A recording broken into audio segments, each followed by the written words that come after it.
Hey friends, we're back again. We are starting a new series today entitled Work, Money, and Business. And today's topic is, what has God entrusted you with? And when I hear the word or think of the word trust, I think stewardship in biblical terms. So in biblical times, those with great wealth or large estates usually appointed a qualified servant to oversee the house, oversee the property. This steward would act as a guardian, a superintendent, a manager, is a chief administrator of everything. They would kind of be like ancient COO or CFO of a company, of a household. So what are the qualities of a steward? It is paramount that any person entrusted with such great responsibility would be characterized with the following. Trustworthy, because he would have access to large sums of money and valuable property. Integrity and faithfulness were essential. They had to be gifted. Because of the complexity or difficulty of a task, certain skills and abilities were vital for this position. They must be wise. Because the position called for frequent decision making, the steward needed to be insightful and discerning. They had to be servant minded. Because a steward had one simple mission: to carry out the wishes of the master. He functioned less as a boss and more as a servant to other servants within the household. The steward's job was to use all of the resources allocated to him by the master to resource the other servants so that they could do their jobs effectively and efficiently.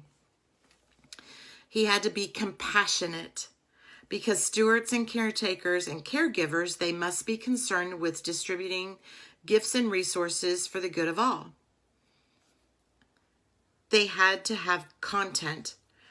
Regardless of how much they entrusted with, all they have belongs to God, and they must look to him for all strength and wisdom. They had to be loyal, because the steward must serve faithfully, remembering who they are and whose they are at all times.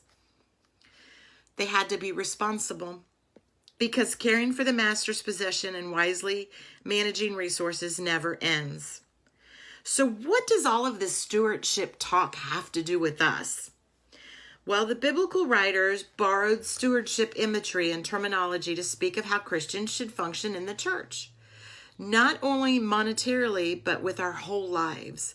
According to the Bible, in Christ, we are all trusted servants and stewards in the great household of God. God assigns us the task of using whatever gifts we've been given to dispense grace and to help other believers. And I look at this in the house of God overall, that we need to be involved in church. We need to be using our gifts, but I also look at this as our own home. We need to trust and be good stewards of the things that God has provided for us. We need to be good steward with our money, with our property, with those that we might hire to come in and help do something with. We need to be good stewards for God and all that he has blessed us with. So I hope that you take some time to look at why stewardship matters, and diving a little deeper in the principles of what God's expectations are of us as stewards. So with that, I'm looking forward to sharing the next few lessons in this series with you. I think it's going to be really exciting, maybe eye-opening, and that we all can learn from. So until next time, I wish you a great and blessed day, and we'll talk to you then. Bye-bye.